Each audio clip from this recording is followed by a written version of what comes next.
The Town and Village Renewal Scheme, I think it's a welcome development. I would, I suppose, pay particular reference. I just take my own local reference to Town of Rathkeale, where I'm based myself, in which the local city and county council have, in the noughties, invested in that town quite considerably. We've got the municipal building capital there. We've a new major employer after coming into the town in the last 2 years.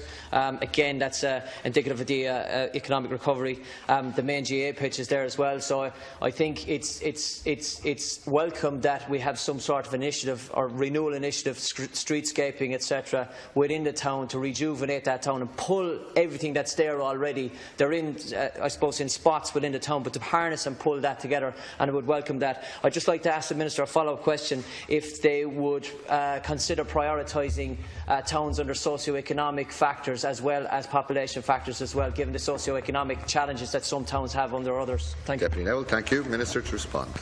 Thank you.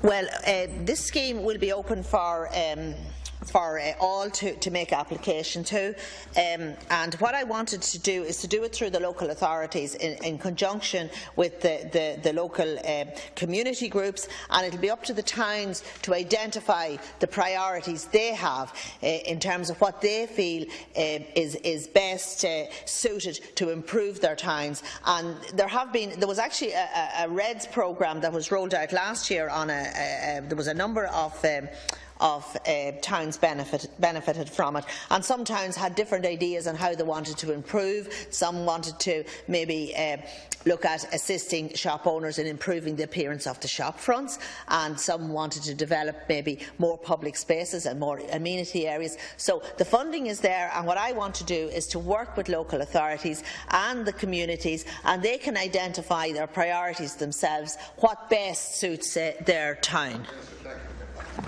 Thank you, Minister.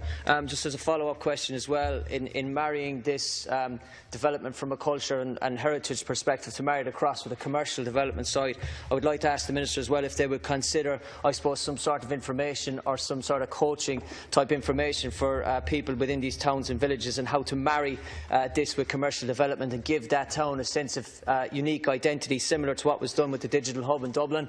Or when I take it there as well, it's identified synonymously with tourism, and if they would consider such an outlet or such an educational outlet to help the people there in I suppose, providing that unique identity for a specific town or rebranded town. Thank you. Thank you, Deputy Minister. Thank you.